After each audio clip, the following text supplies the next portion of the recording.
mean, is Jadon Sancho good? Well, Flav, the thing is, I was reading my signed copy of Gareth Southgate's book, Anything is Possible, which I received from Gareth himself after a brief chat between the pair of us at a Michelin-style restaurant where we had a 7-course meal with wine pairing. And he says...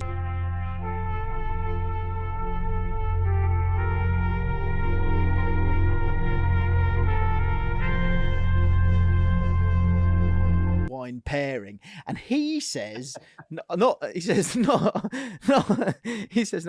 here on the page where he signed it to be personally, where he said to James, and this book is actually for teenagers. And I got home and Fan went, I said, I got it signed. He went, she looked at it, she went, you didn't get it signed for Koa?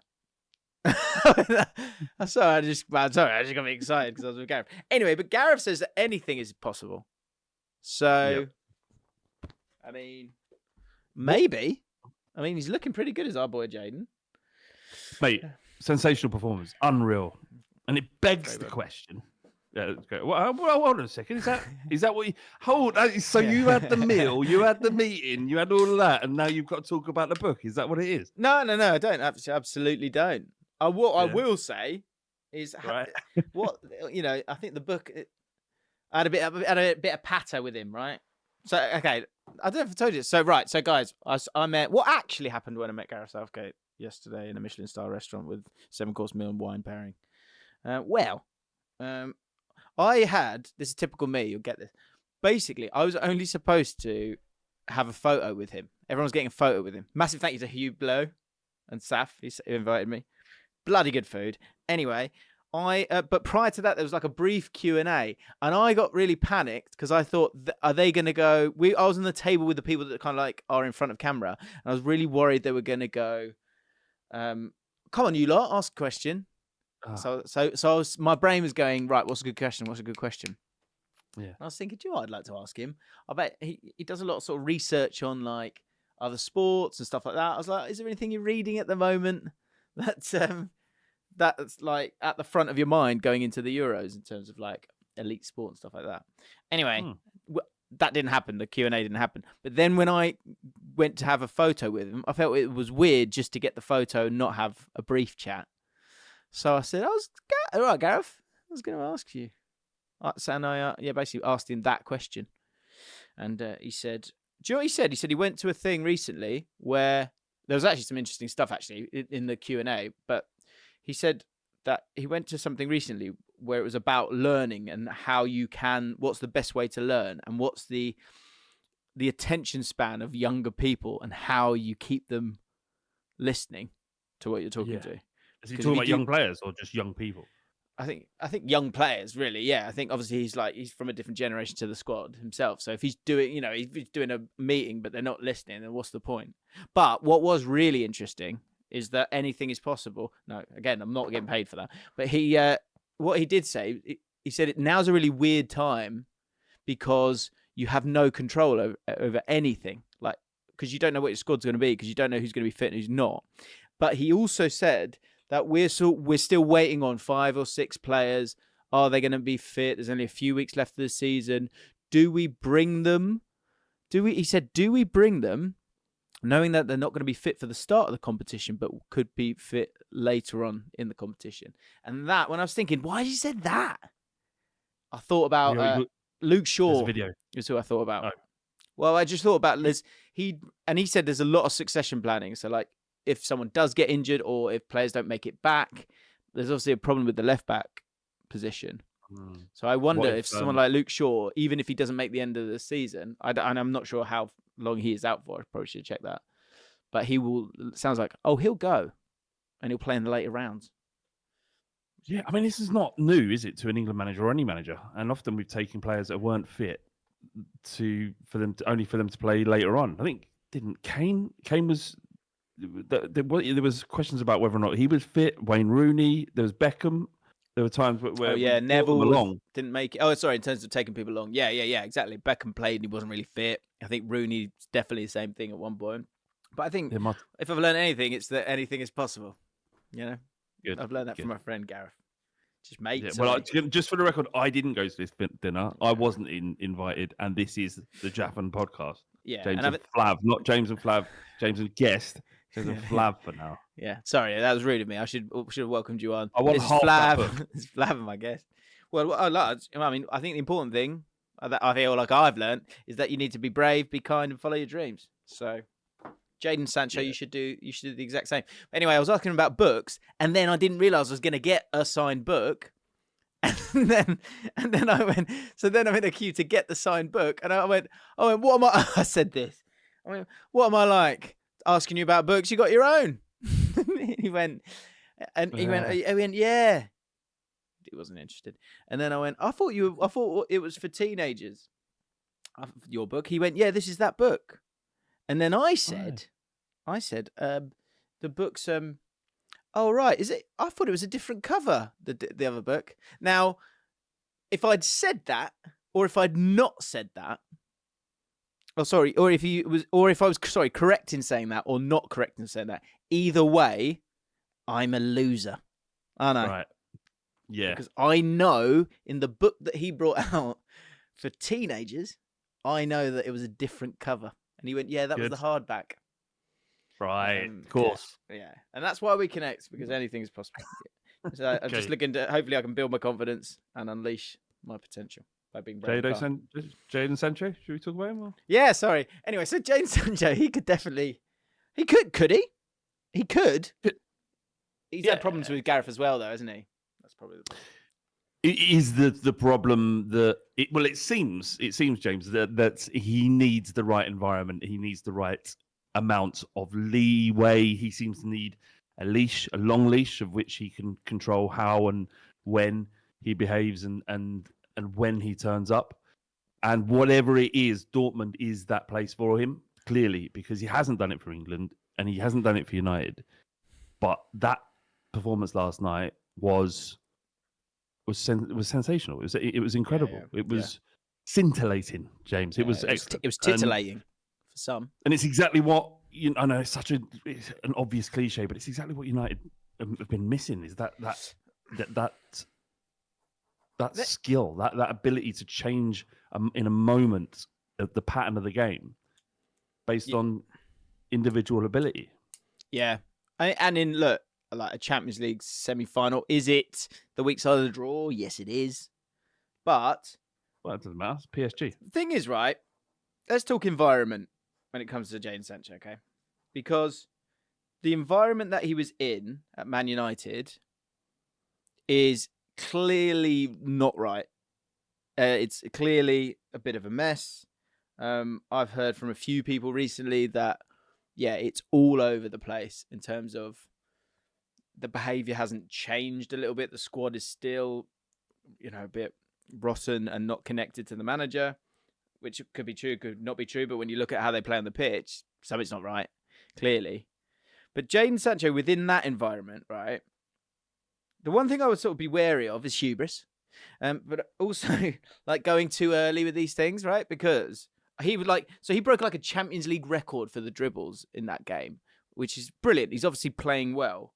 But so is he playing well though because he has sort of like revenge in his heart, and importantly, he's an A side at Dortmund, isn't he?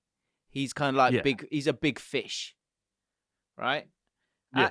At Man United, I think he thought he was going to be a big fish, and he's used to being a big fish. Like he's been that throughout his career, but obviously something wasn't clicking there. And I don't think, even since he's been at the club, have you ever gone, is he one of the three most important players at that club?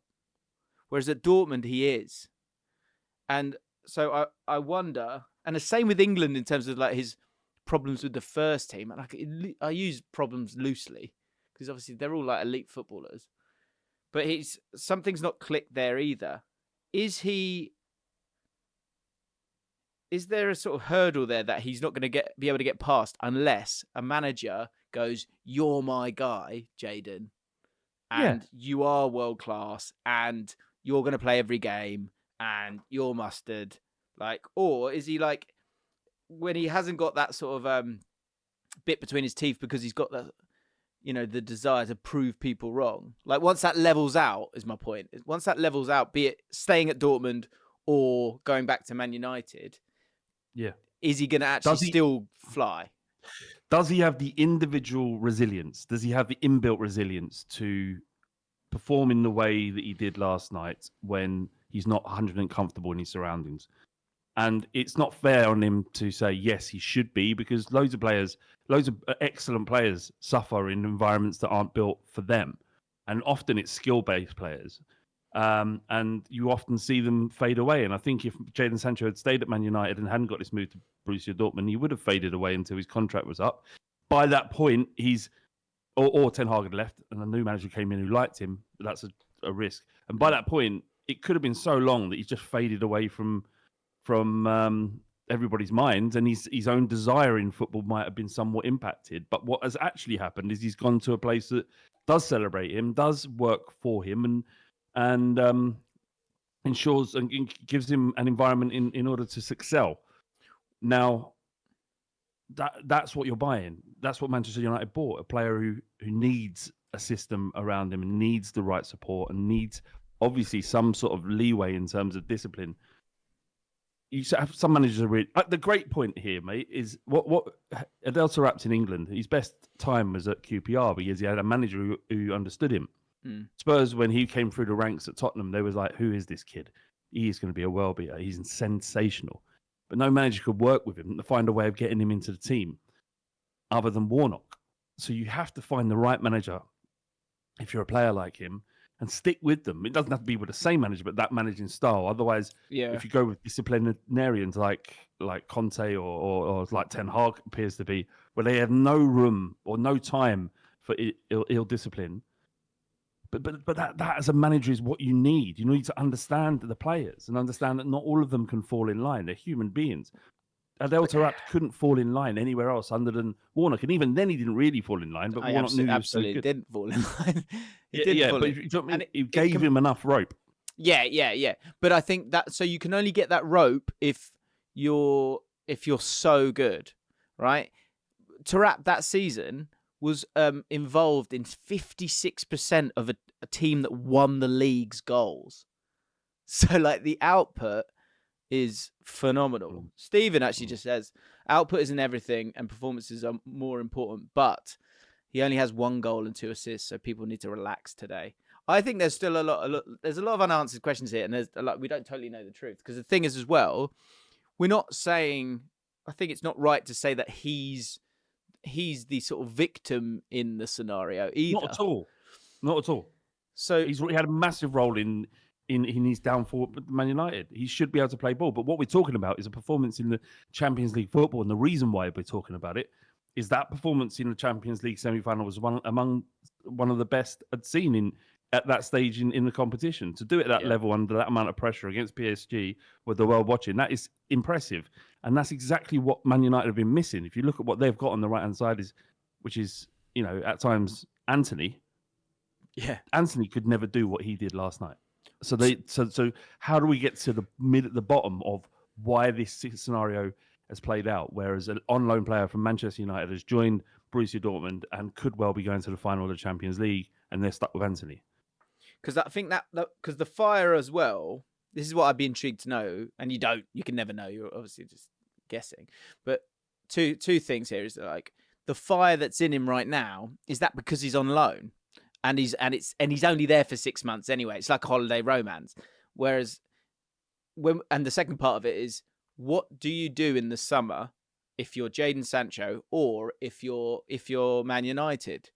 Because I think what feels clear to me, and something that's been on my mind actually this week, is, so first of all, we were looking at we had to do an integration with StatHead, and we were looking at Bellingham stats. We were also looking at basically 20-year-olds. So 20-year-olds that have had a lot of goal involvements in the top 5 leagues. And there's 2 seasons where Kai Havertz is in like the top 10. And he's obviously had ups and downs along the way. And on the Ripple Effect this week, we had Clive. And Clive absolutely loves Kai Havertz. Like, he absolutely loves him. He's not having it that he's not going to be, that isn't brilliant. And that kind of made me think as well. And he said that from an emotional point of view, Havertz was kind of on the floor a little bit at Chelsea. It obviously wasn't working for him. He didn't have the support that he felt that he needed. And we've seen how good Kai Havertz has become as the season has progressed, despite having a difficult start, because the environment's been right. But at the same time, the sort of 20, whatever he is, 3-year-old, 24-year-old that we're like, he's washed. Actually, he's just was, you've got to remember the 20-year-old. And I think with Jadon Sancho, if I was Man United, I would be changing manager anyway, because I just don't see it working with Ten Hag personally. But I think another reason to do that is, another decision that needs to be made is, do you sell Jadon Sancho because you've not got many sellable assets and he's had a really good loan spell, so just let him go? Or do you bring in a manager and allow him to be one of your top 3 players? Like, is he good enough to be one of the top 3 players in a Man United team that has to go on and become great? I think what you said there about Ten Hag, the fact that is a problem that needs to be solved outside of Jadon Sancho, is the most important thing. But then you add the kicker of the fact that Jadon Sancho could come back and be the player that you saw last night for 20 games in the Premier League next year. You think, that helps make your decision. If you've got a long-term plan for Ten Hag at Man United, then you don't bring Jadon Sancho back, you sell him. But you need to be completely convinced in what you're planning to do with Ten Hag. And I don't know what they're planning to do. Obviously, how would I know? But it is an interesting situation. His contract's up in 2026, which means that they need to make a decision. Because if they don't bring him back next year, send him out on loan, he's got a year left on his contract. And then what you got? I mean, if he has an incredible season in Germany, then he might double his value to what it is right now. But it's interesting. If I was a United fan, or if this was a comparable thing happening at Tottenham, I'd be looking to replace the manager anyway, and then you've got to find the right manager for the job. You don't bring in a manager just because Jadon Sancho might like him. Irrelevant of what happens as a manager. First and foremost, get the right man and deal with Sancho after. Yeah. But as a broad strategy, Man United need to be, and Tottenham, I think as well, need to be thinking about, when you're going to spend big money, you're probably going to spend big money on younger players, and they're going to cost loads. So because you can't be totally certain of sell-on value for players these days, especially at the top, because there's not enough teams to sell to. So you really, really need to invest in those players. That's what Arsenal have done really well, and that's what Tottenham need to do, is what Man United absolutely need to do. So again, the final question, I think, one for the comments maybe, is Jadon Sancho worth investing being part of that group that you invest in when it comes to Man United, or is it worth one to sort of cut loose? That's a decision they need to make. Got to get it right. My quick answer would be no. I'd cut my losses if I was United. Should he? Yeah. Would you take him at Tottenham? Yeah. Yeah, and I know that sounds contradictory, but the gamble of investing, they've already invested £80 million in him, right? So you're talking about next 3 years. That's a new contract for Jadon Sancho. If it doesn't work based on his temperament, that investment is down the drain. If he finds a manager that he can't work with again, then it's all down the drain. If he joined Spurs, it would be under the idea that he'd had extensive conversations with our manager, who's going to be in place the next 2 years or so, I hope, and it might work. But in this instance, there's a lot of water gone under the bridge at Manchester United, and you're right, they need to invest in the right ways. Spending rules coming in are going to restrict how much all these clubs can spend, and it needs to be spent in the right way. I think with United and Sancho, it's too much has gone. That's my feeling. Fraser Fletcher, this is interesting. United are aware of the mess that Ten Hag has been working under. Are you not interested to see how he operates under a proper structure? I am somewhat. And I think also there's, in terms of the market's not amazing in terms of managers. Well, I was chatting to Joe Tomlinson about this morning. Is the thing you've got to do. If you want to kind of go with like a guy who's done it before, you want sort of to have seen the experience, you either do that or you have someone who you are just really mesmerized by and is kind of brilliant enough to go go and take the club on. And that's really difficult for Man United because Man United generally would go, well, who's the best? Who's done it already? Let's go and get them. Which is why I think it could be Tuchel if they do make that change. I think with Ten Hag, I just can't see what he's doing. I know I've said this a few times now, but regardless of injuries, there should be something in place that I can see. I just can't see it. And so that's why if I was a Man United fan, or just generally my opinion on it, watching Man United games is I would go somewhere else, especially if you're from top to bottom, you're getting best in class, and those best in class people supposedly should be able to see through the Louis van Gaals or the Mourinhos of this world and just get the right person who can galvanize the club and be super smart as a football manager. Then surely that you got to get very lucky. You're very lucky if that is Ten Hag and he's just been hiding in the background, or he's not hiding, is he? It's not gone right this year, so I'm not too bothered. Of the United fans you've spoken to, and I'm not talking about hearing the constant noise that comes from social media about them, but like Joe or and the others you might have spoken to, Jim. What is the mood? My feeling, the ones I've spoken to are kind of like, let's just see what Ten Hag can do now that Ratcliffe is in, and they don't necessarily want a new manager. Yeah, I think they're actually very loyal to him, which I'm impressed by. I think I would suggest it's 40% are happy to kind of hang in there with him because it has been a mess. But you would hope that manager is a guiding light in terms of solving that mess. Like I know I do the podcast on Tuesday, and it's often in my mind a lot. Clive's talking about when you getting rid of Ozil, you're getting rid of Aubameyang. He was saying it's not really about the individual; it's about the culture. And when he works with people about leadership and getting the right culture and stuff like that, anyone who is kind of a large influence that doesn't have the sort of ideas that you want, you need to sort of wash that away. I'm not saying Ten Hag's a bad influence, but is he not dry? He should be driving the right influence, and I don't see that. So that's why I'm struggling with him personally. Anyway, Arsenal, Flav. Yeah. Could they? What are you talking about? The North London derby? Well, I think I think we'd be amiss not to touch on it. What I would say is Tottenham. I've written down here. Yeah. Well, look, we know Arsenal could. You said that. You've said that repeatedly. Yeah. Obviously, disappointing result for Spurs. A lot of people saying that not this one performance. Well, yeah. It's fair, isn't it?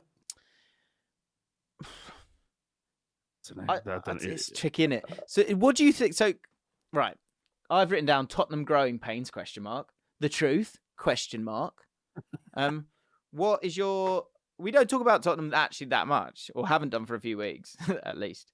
So, where are you at? Forget the fan base generally. Where are you at with the recent performances? Conceding 7 in the last 2 games, obviously against solid teams, but it's a team that's like very gung-ho, but seems to be making defensive mistakes. I am absolutely comfortable with where Tottenham are currently. I don't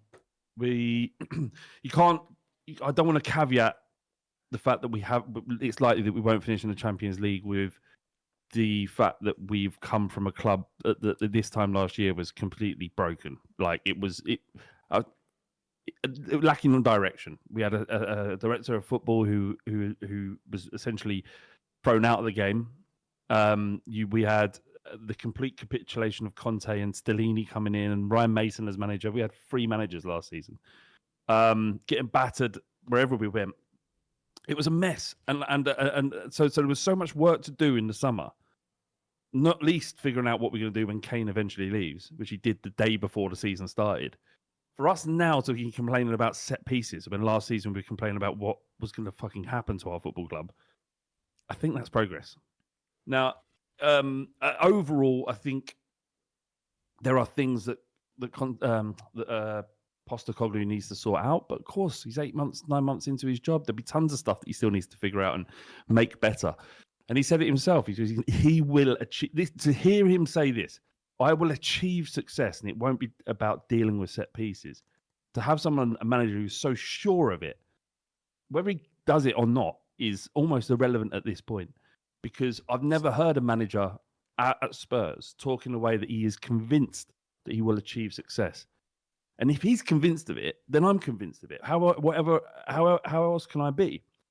There are people, naysayers out there that they're picking parts of things. Well, why won't he handle and deal with the set piece situation at Tottenham? Conceded 14 this season and 2 against Arsenal, and there was a similar issue at Celtic in his first season where they were conceded chances, and some of the narratives from the Celtic support was like, we're dominating games, but it's being thrown away with one set piece and one chance on goal.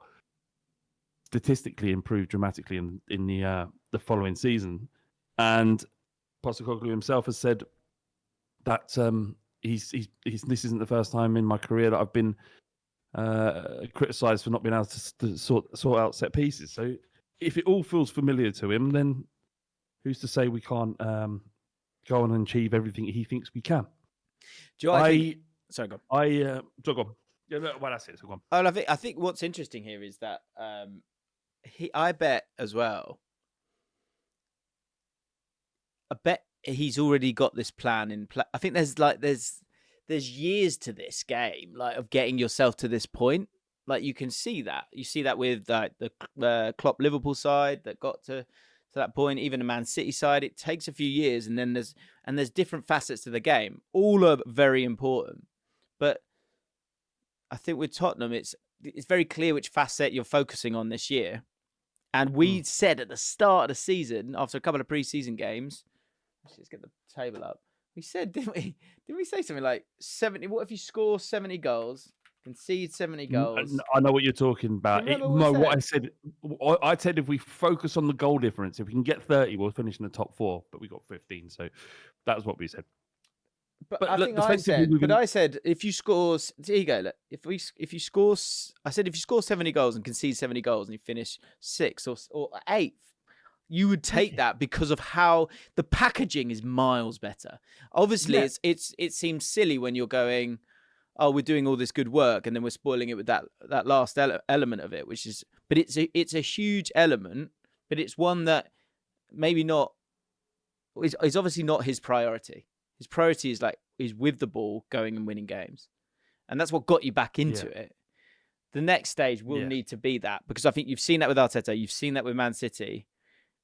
You have to be able to score goals from set pieces, and you have to keep them out down the other end, because those are the scraps that the opposition end up like living on, right? Yeah. When you get really good. There are 2 issues that need to be improved on, and if we do improve on them, then we will finish higher up in the league next year. I know that's such an obvious thing to say, but those 2 things are defending set pieces, scoring from set pieces, which can't be any worse than they have been this year, and also how we deal with counter-attacking football, because the level of the level of which teams in the Premier League can counter is incredibly high. Like West Ham on the counter-attack are deadly. Nottingham Forest are deadly, and they could get relegated. Like they're literally one of the best sides in the league at countering. I appreciate a lot of their football is counter-attack based because of the way they have to play. So if we can solve those issues, if we can develop a composure and a comfortableness to playing and holding possession in what is one of the most difficult leagues in the world, if not the difficult, then you'll see improvements. But again, this is why it's so important that Postecoglou has to stand fast in his ideas about how he wants us to play football. We cannot deviate from that while he is the manager. This is the way we're going to play. This is the way he's insisted from the start, the way we're going to play. We will hold the ball, we will attack, and the more we do that, the better at it we will get. We gain nothing apart from maybe a couple of points here and there. Nothing in this moment when he's trying to develop this idea and to develop this ideology of how the game should be played by abandoning it in the hope that you get a point at home against West Ham.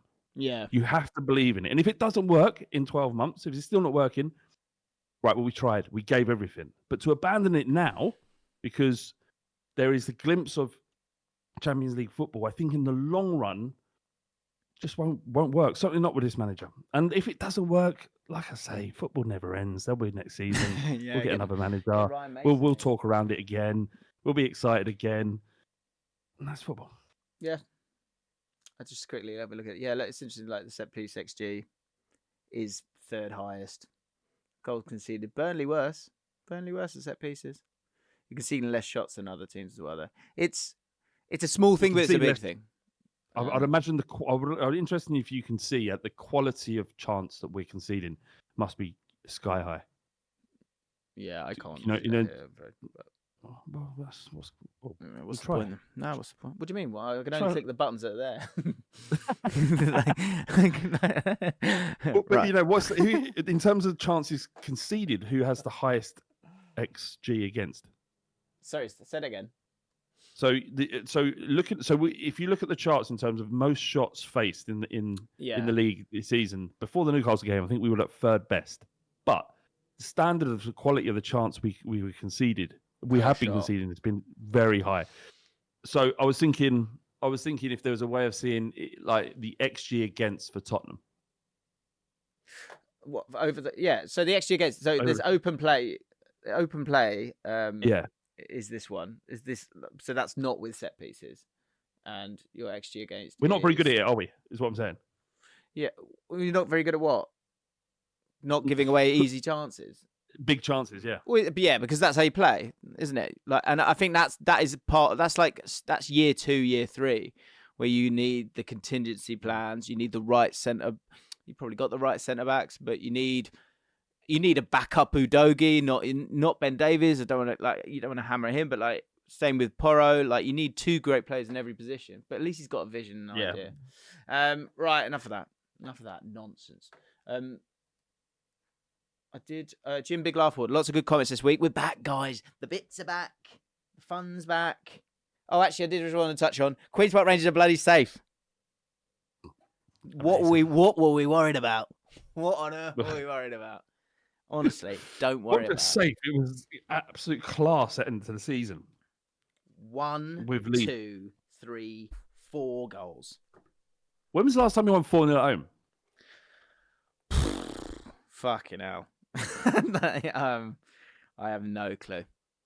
Did you go, Jim? No clue. Yeah. I did. And Friday night? Friday night, under the lights. At Loftus Road? What, smashing promotion candidates Leeds United 4-0 when they're desperate to win? Have that.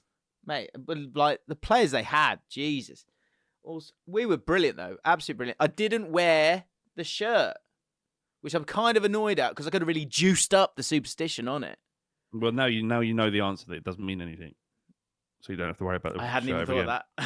I honestly hadn't thought about that for a second. Well, the only way your brain worked with that was shame I didn't wear the shirt because it's lucky.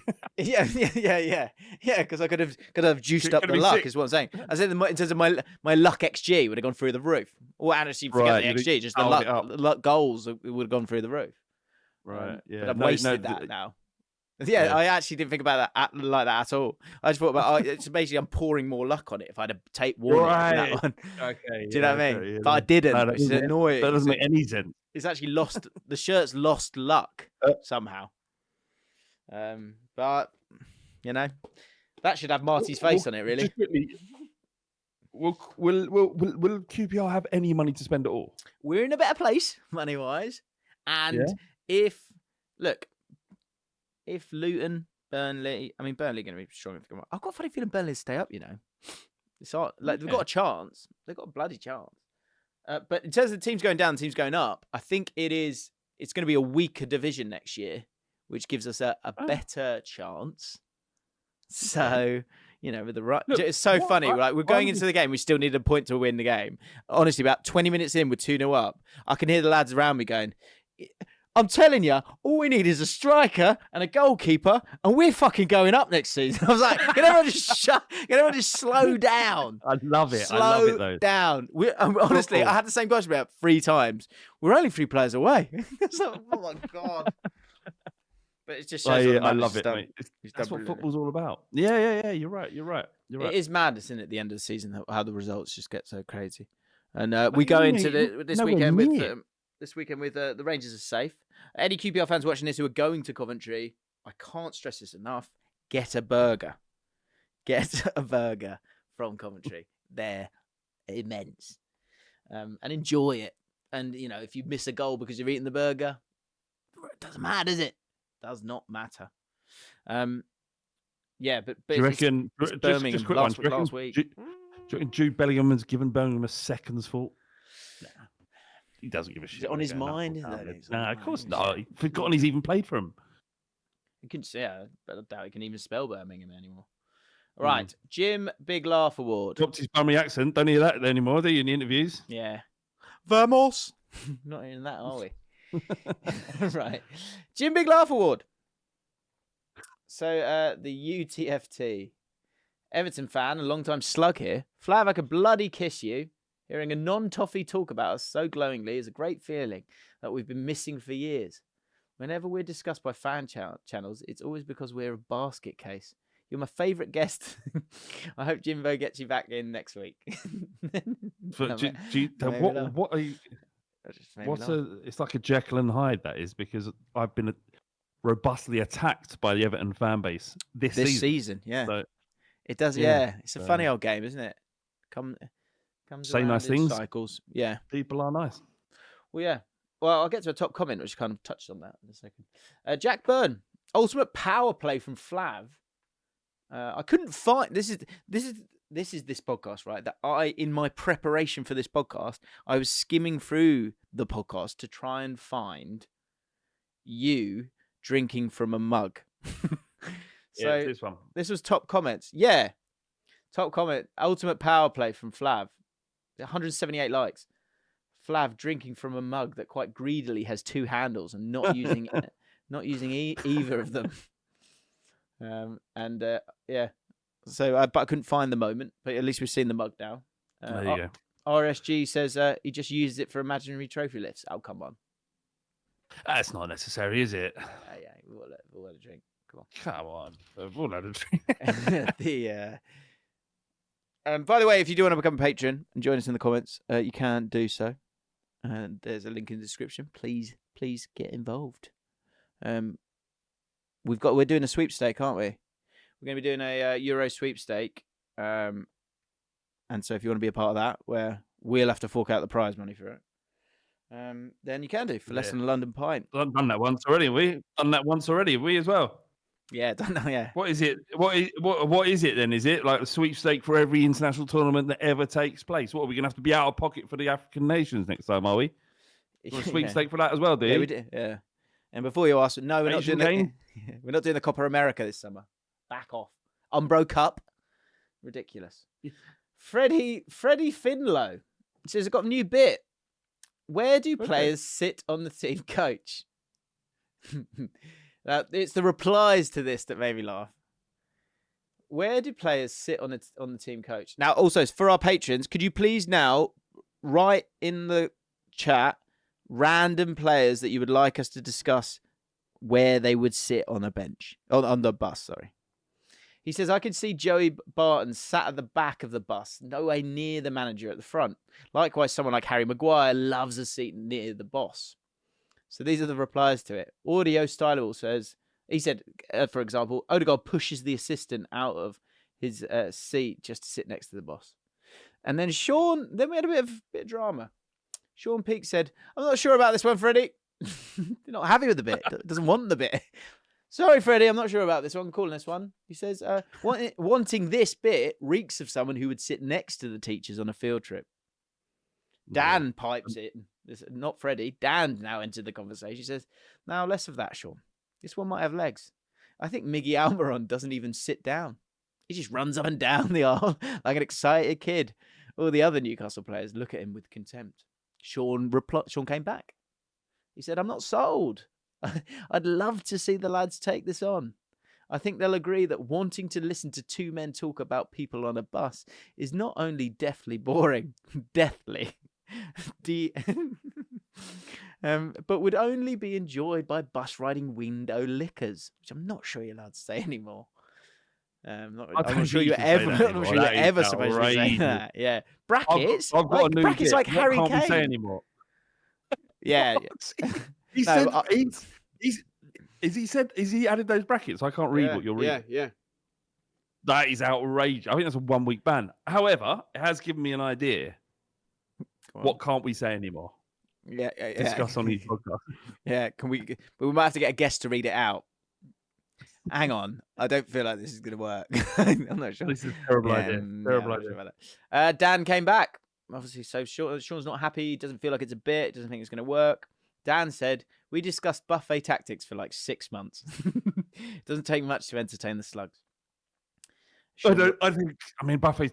You know, say more. So go on. Sean replied again. Buffet chat was elite and was the absolute pinnacle of the pod in many slugs' eyes. Bus chat has none of the reward, learning capacity, tension, hilarity, glory, or repulsiveness that a good buffet story has. And so there we are. You can all relate to it as well. You can all relate to buffet checks. We've all been there. Yeah. You're going to need a bigger plate. That's one of my favourite lines. I like this from whenever I approach a breakfast buffet, if I stay at a hotel, I always want to say to everyone, you're gonna need a bigger you're gonna need a bigger plate, mate. Bigger plate. I can't walk into a toilet in a restaurant without thinking about the man being sick and spotting the gatto. Spotting the what? Gatto. He goes, oh look, gatto. That's a good bit. What's something you do that you can't not think of a Jaffin quote or story that we've had in the past? Good. That's good. Harry Adderley says Timo Werner misses the bus and gets the next one. He's always in front of the bus. Good. He's always in front of the bus, isn't he? He's always offside. Emerson Royal definitely sits cross-legged with his feet tucked under his legs. What, like that? Like that? Legs crossed. Wow. Okay. No, Jim. So Timo Werner, right? You know, all clubs when they're on the up, they always do the huddle, don't they? And when things are really difficult, they do a huddle. Fans are like this. Let's just pretend to say some stuff before we start the game. Timo Werner, he misses the huddle every single game. I'm not joking. There'll be 10 players around doing the huddle, and Timo Werner will just be walking around staring at the sky like that, just going out. And they're like, Timo, and he's like, fuck, and he runs back. This isn't a word lie. He misses the huddle every game. He's I don't know what's going on inside his head. I thought what you were going to say. I could imagine him just going past it, and then just missing it, back again, just like crisscrossing it time and again. God bless him. He doesn't have a fucking clue what's going on. I like the sort of the lifespan of being a fan of a team that has Timo Werner in it, from signing to leaving. I wonder if the feelings of the Tottenham fans is similar, and the story arc is similar to Chelsea. We put out just seek to gauge the mood. Has he done enough to get a contract at Tottenham? And it's 50-50. Some people are not having him, saying he's nowhere near good enough. I think a lot of that's preloaded with the narrative around him. I don't think he's anywhere near as bad a player as some people make out. And others say, obviously £16 million makes complete sense. Yeah, I think I would let him go back. Darwin Nunez. Ugh. Runs down the aisle, flipping everyone's tables up, knocking drinks out of hands, and a pure agent of chaos. Yeah. Will Starling says John Stones starts at the back of the bus, but during the journey, he sort of makes his way forward slowly. Really good. Because like on school trips, if you're at the back, if you're in the back seat middle, you're a high energy, cool person, generally. Popular. Where would Jadon Sancho be on the Man United school bus? He would be right at the back right in the corner. Yeah, he would. I thought the exact. I initially thought he's not on the back row, but he's on the second to back row on the side, like by the window. But yeah, he could be right back left or back right as well. Harry Kane would be sitting on the driver's lap, wouldn't he? Say that again. Harry Kane will be sitting on the driver's lap. Just out talking to him about his latest goal. Yeah. James Ryan says, Raven says, Madueke and Jackson will try to sit at the back, but Palmer and Gallagher will tell them to F off. It's good. Jason Tyndall, Lyndon says, is using the microphone at the front of the bus trying to get everyone to sing Sweet Caroline, but to no avail. Well, Maybe it's got legs. Maybe it's got legs. Let's find out. Signs of a good pod. Put this together last week. Asked you to go let us know what were the signs of a good pod. Osper said signs of a good pod. Jim doing that laugh where he takes his headphones off ever so slightly, leans back in his chair. Not sure if we've done that yet. Mr. Fresh Pizza said a sign of a good pod. This week's guest, Flav. Quote marks. There you go. Well, we've done that. Jay Cartwright said the biggest sign of an elite Jaffin podcast is anytime Flav shows us one of his animals, chicken or Frank. I'm not fussed. It's rare, but it's gold. We'll never see an animal again, will we? Might do, because once I get the house sorted, whatever that will be, I'll be building an office at home. So there may be animals that may make an appearance. You couldn't sneak a chicken in there, could you? I don't think having chickens is a thing of the past. I think is it? Yeah, it's a lot of death involved urban in that, isn't it? It seems. I can't tell you how much death there has been in having chickens. Like, you just think it's an easy ride. Have chickens, get some eggs, mate. It's not. It's mayhem. It's absolute mayhem. Tell me about the chicken game. The pecking orders is a real thing. Very good. Yeah. Yes. His name. That's where pecking order comes from. Does it? Chicken. Yeah. Okay. So there is a hierarchy in the chicken kingdom. What was my back garden, and you had different personalities. Like, you had the Slater sisters, who were evil, who would be simply, they were like bouncers, and if you had like some sort of ill chick, they would go and peck the fucking shit out of it because they don't want any illness. I had to save 2 chicks. This is true. I had to save 2 chicks from the Slater sisters, who were trying to kill them. We managed to hand raise them, right? And one of them turned out into a hermaphrodite, would lay eggs and was also a cockerel. The Slater sisters had no time for that. Absolutely zero time for. Seriously, no time for it, Jim. They want, like, we got to kill this thing. We don't want it in there, and we're like, because it's hermaphrodite. Because it's hermaphrodite, do you think? Yeah, well, we just assumed, because some of the chicks were left to just, do whatever they want to do. This poor chick was targeted by the Slater sisters, so we had to save it.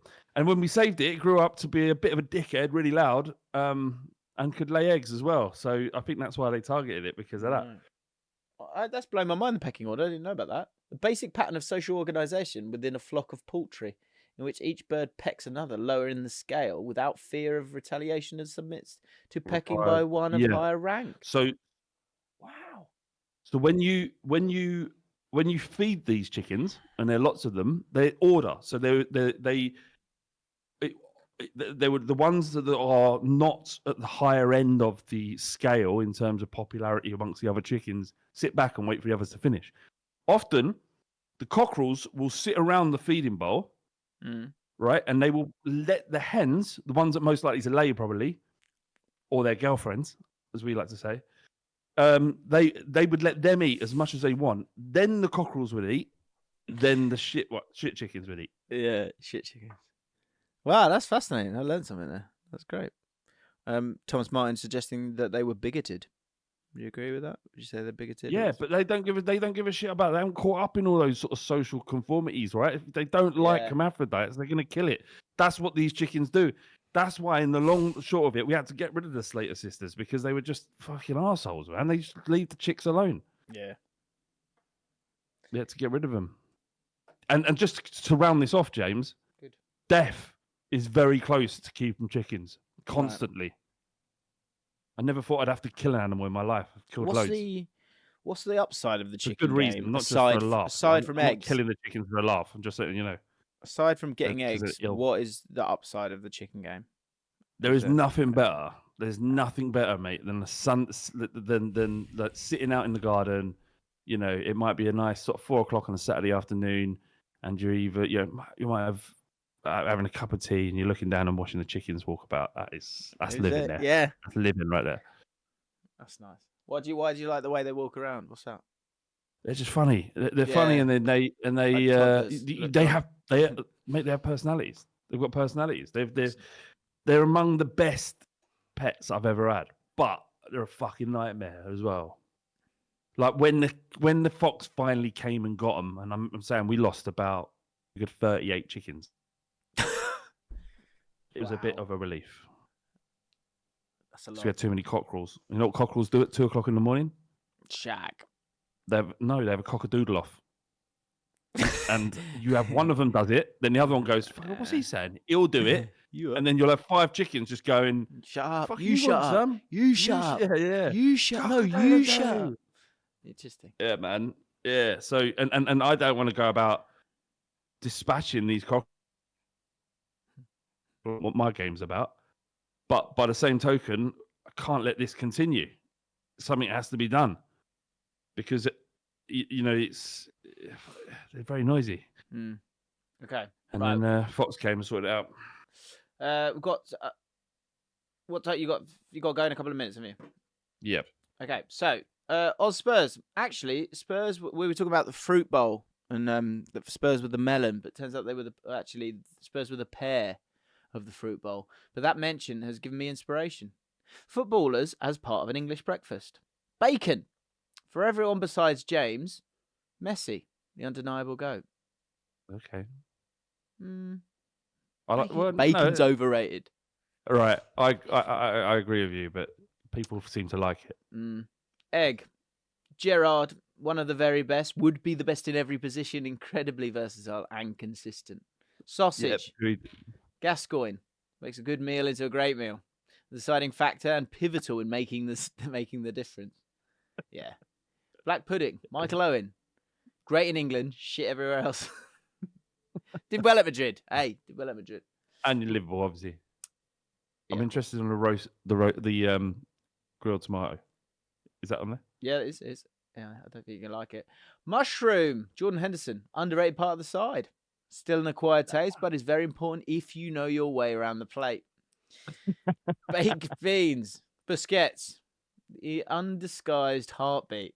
Watch the plate and you'll never care about them. Watch the beans and you'll see the whole plate. I don't know what that means. That's magical. So good. Yeah. Watch the plate and you'll never care about them. Watch the beans and you'll see the whole plate. Tomato. Harry Winks. Kind of all right at times, but if it wasn't there, he wouldn't even notice. Very good. Hash brown, Solskjaer, perfect super sub. Why isn't it a guaranteed starter? Fuck knows, but it goes in every time for me. Really good. And got gentle disputes, but we'll do that next time. Get your gentle disputes in. We can maybe do superstitions as well. Get your heartbreaking legacies in as well. And then, very quickly, we'll do football rhyming slang. Barnesy, who put forward the potential new bit. Well done. But we've got a few here. First of all, Tom Jordan. Now, this confused me. I'm just intrigued to see if it confuses you, Flav. Are you listening? Yeah. Good. Yes, I am listening. So Tom Jordan says, if I need a mate to grab my jacket for me, it's always grab my Kenny. Kenny. Never heard of that. That sounds like some sort of. Why are you confused? I was confused at the exact same moment. Why are you confused? Kenny makes no sense. I've never heard that expression, but they do speak well weird in Bournemouth. If you've ever been, the accent is bizarre. So having freaky words with a freaky accent isn't. Because the football rhyming slang, it's a player, isn't it? It's like get my Romulu's. Kenny Dalglish. Yeah, so I went Dalglish, right? But Tom's talking about Kenny Jacket. That's rubbish, John. Get my Kenny. Also, if we're going out for food or a meal, if you will, then we're going for a Heskey. Better. But you let yourself down in the first one. Okay. Be better, Tom. Oh, God. Matt Knight's piping up in the comments. Is he from Bournemouth, are you? What's he want? Yeah. Look, it's not... You do talk weird. Yeah. Hector Marshall. Football rhyming slang. Back at uni, my mate turned to me and said, turn the Tariq on. Puzzled, I looked around. He said, the lamp. Of course, he meant Tariq Lamptey. That's poor. See, I thought this had legs, this bit. I'm not so sure now because these need to be funnier than they are. Yeah. Kenny is the most famous Dalglish in football. Yeah. Job Yearly said, I haven't got Solomon is always a classic, Solomon Kalou, but I think where real football rhyming is made is when you can prove your dedication to the cause. As an art student, I often find myself in spaces where football fans are scarce. But those moments when someone pipes up with a question no one on earth has got the answer to, and I smugly reply, I haven't got Solomon. Never cease to bring me joy as the looks of the, who the fuck is Solomon pour in. The real shithousery comes in when you don't even give the perplexed art snob the satisfaction of an explanation. It's the perfect reply to stupid questions. Yeah. Fine. Yeah. But you won't get any better than Desmond Tutu, though, would you? Desmond is good. That is strong. just folklore, isn't it? Works. Can we not start our own? Let's find we don't have to hear them if they're real. Let's create some. Yeah, true. Sorry, very quickly, and then I promise you can go because I want to set this up for tomorrow. Right, here we go. Sorry, right, go on. Elliot Lacey. I have a slow rumbling debate. This is Gentle Disputes. Get yours in. I have a slow rumbling debate with my friend who claims he can eat 10 McDonald's quarter pounders back to back. I say canny bollocks. The debate comes when asking him to prove it. I said if he goes to McDonald's and buys 10 quarter pounders and finishes them, I'll give him the money for them. He says I need to buy them all first and he will prove that he can eat them. But if I buy them and he can't finish them, which he won't, I've already spent the money. Look, listen to this. If you will film it and we'll show it on Jaffin, the man that could eat 10 quarter pounders in a row, I will buy the burgers. Well, yeah. But you have to. You have to film it, otherwise I'm not interested and won't pay you the money. But we will buy the burgers if you can prove to us and show us. This is like hark back to bolognese, wasn't it? How much bolognese people make 750 grams of bolognese. That's insane. No man alive can eat 10 quarter pounders in one sitting. Prove it, and I will buy the burgers. Yeah, I'll tell you what as well. So we'll buy the burgers and we will give that exact same amount that is the cost of the burgers as a prize to the person who's right. Yes.